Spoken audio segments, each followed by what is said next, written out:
In today's episode, we're going to be talking about, are we in a buyer's market or a seller's market? And also, Canadians have Thanksgiving too.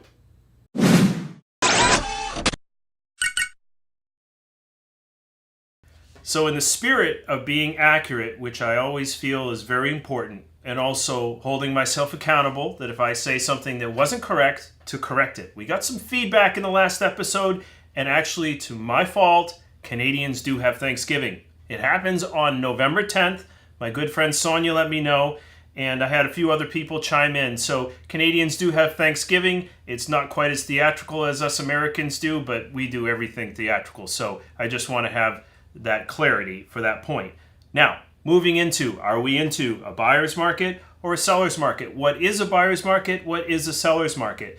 To first understand the difference and to figure out if we are in which one, is to look at the for sale, sold, and pending, right? So we can actually look at what's on the market, what's sold. So looking at the numbers, as you can see here with the graph that we're putting in front of you now, you can see that the lime green, I'm a little bit colorblind, so I've been given some direction with these colors. However, what you can see is the for sale is obviously the largest bar, which is green.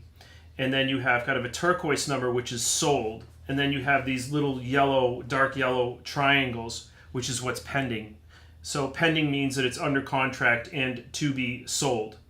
All right, so looking at these, we can start to also figure out if we're in a buyer's or seller's market. Now, just quickly, I want you to look down, or if you can't see this on the graph, one of the big indicators that we have is that what is sold year to date from this time a year ago.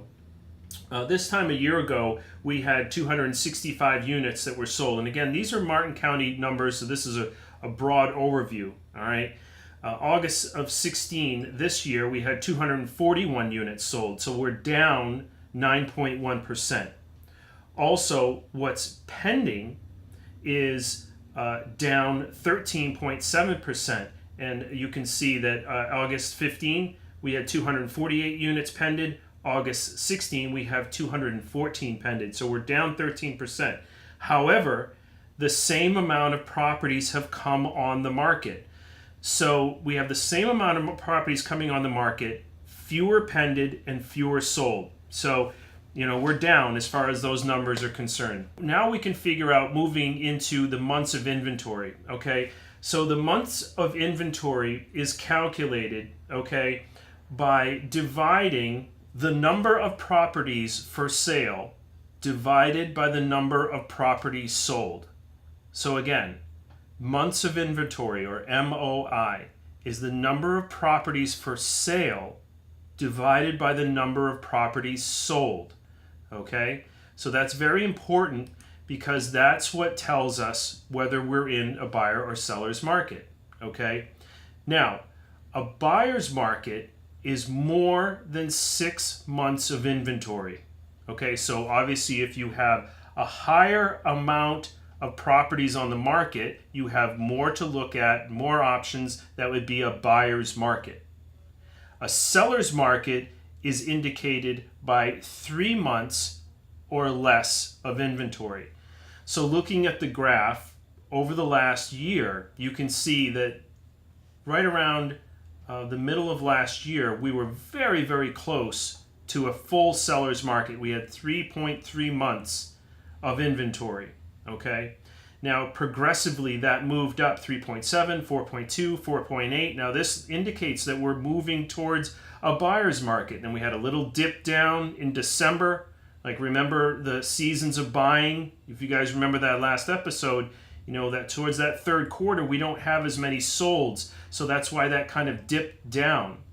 But then what happened right around January of this year, you had a bunch of properties come on the market and we were almost in a buyer's market as per this graph. Now, again, this is a generality, but these numbers are very indicative. Now, as the season moved on, you can see the inventory is gobbled up, 5.8, 4.7, 3.8. We move into the summer.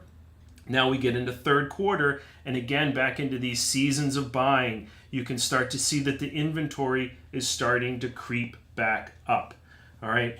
So the months of inventory, but just if we go like year to date, okay, year to date. So August of 15, we were at 4.2, whereas August 2016, we're at 4.6, which is a movement up of almost 10%. So year to date. So I'm just giving you an overview here. And again, let's move back to what does this mean to you, right? Well, as a buyer, you want to be able to look at these numbers with a professional. Now, we can move these numbers all around. You can look in price ranges. Do we want to buy buying in the $50,000 to $200,000 range? We can plug those numbers into this, and you can understand kind of where you stand in the market. And I can guarantee you, if you look between the $50,000 and $200,000 range, there's a lot more people that can afford that. So that inventory is lower. In other ranges, like the $400,000 to $1 million, that inventory is going to be higher. So there's different ranges for different buyers and different sellers. It depends on what kind of seller you are, being what price range you're in, and how competitive you need to be within that price range. That's what these numbers will help you with, and that's what a professional is going to help you to understand. Now, it's not just, again, from a buyer's side, somebody that goes out and says, oh, great crown molding and wood flooring and that, yeah, sure, that stuff is important.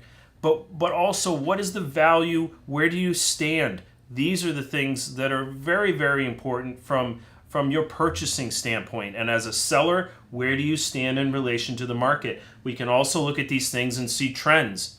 So at the end of the day, again, dovetailing into all of our episodes, why do we bring this to you? It's that we want to show you that at the Haigh Group here, we like to conduct ourselves as professionals and give you professional, high level of service. And, that's what we're about. So, at any point, please contact us at the Haigh Group. Please leave me comments. We love to hear from you. It really helps us create the content that we think is going to best serve you. So again, thanks for listening. Have a great day.